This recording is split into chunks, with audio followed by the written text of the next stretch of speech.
صلی اللہ علیہ وآلہ وسلم۔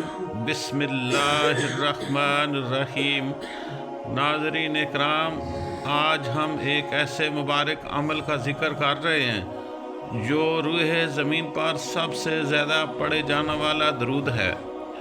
صلی اللہ علیہ وآلہ وسلم وہ الفاظ جو مشرق سے مغرب تک، عرب سے عجم تک ہر زبان اور ہر دل کی پہچان بن چکے ہیں۔ جب بھی کوئی خوش نصیب شخص نام محمد صلی اللہ علیہ وسلم زبان پر لاتا ہے یا کان حضور صلی اللہ علیہ وسلم کا ذکر سنتے ہیں تو بے اختیار دل سے یہی الفاظ نکلتے ہیں، صلی اللہ علیہ وآلہ وسلم۔ یہ کوئی عام الفاظ نہیں، یہ وہ درود ہے جو صدیوں سے امت کے سانسوں میں بسا ہوا ہے۔ آپ اگر احادیث کی بڑی بڑی کتابیں کھول کر دیکھیں، بخاری شریف ہو، مسلم شریف ہو، ترمذی، ابو داؤد، نسائی یا ابن ماجہ، صحیح ستہ کی ہر جلد میں جہاں محبوب صلی اللہ علیہ وسلم کا نام آئے گا وہیں یہ نورانی الفاظ بھی جگمگا رہے ہوں گے، صلی اللہ علیہ وآلہ وسلم۔ یہ درود اس لیے بھی خاص ہے کہ اس کے اندر اللہ کے حکم کی مکمل تعمیل ہے، کیونکہ اللہ تبارک و تعالیٰ نے فرمایا کہ میرے محبوب صلی اللہ علیہ وسلم پر درود بھی بھیجو اور سلام بھی۔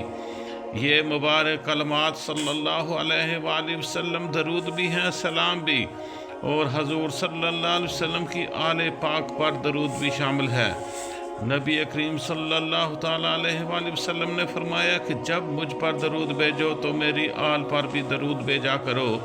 سو جب ایک عاشق رسول صلی اللہ علیہ وسلم دل سے کہتا ہے صلی اللہ علیہ وآلہ وسلم تو وہ درود بھی ادا ہو جاتا ہے، سلام بھی بارگاہ رسالت میں پہنچ جاتا ہے، اور آل رسول صلی اللہ علیہ وسلم بھی اس نور میں شامل ہو جاتی ہے۔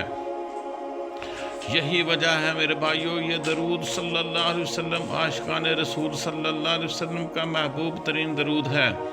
اہل دل فرماتے ہیں کہ اس درود کی کثرت کرنے والوں کو خواب میں حضور صلی اللہ علیہ وسلم کی زیارت نصیب ہو جاتی ہے، لیکن میرے بھائیو اس کے لیے ایک شرط ہے، وہ درود زبان سے نہیں دل سے نکلے، صلی اللہ علیہ وآلہ وسلم۔ زبان سے نہیں دل سے نکلے، توجہ کے ساتھ، ادب کے ساتھ، خضوع کے ساتھ، یکسو کے ساتھ، اور حضور صلی اللہ علیہ وسلم کی محبت میں ڈوب کر گناہوں سے بچتے ہوئے۔ جب بندہ نبی پاک صلی اللہ تعالیٰ علیہ وآلہ وسلم پہ درود پڑھتا ہے صلی اللہ علیہ وسلم، تو پھر دیکھتا ہے کہ اس کی زندگی کس طرح رحمتوں کے دروازے کھلتے ہیں۔ اللہ تبارک و تعالیٰ ہمیں سننے پر عمل کرنے، درود و سلام کی کثرت کرنے اور ثواب کی نیت سے اس پیغام کو آگے پہنچانے کی توفیق عطا فرمائے، آمین یا رب العالمین۔ ویڈیو کے اختتام پہ آپ میرے ساتھ شامل ہو جائیں درود پاک پڑھنے کے لیے، صلی اللہ علیہ وآلہ وسلم۔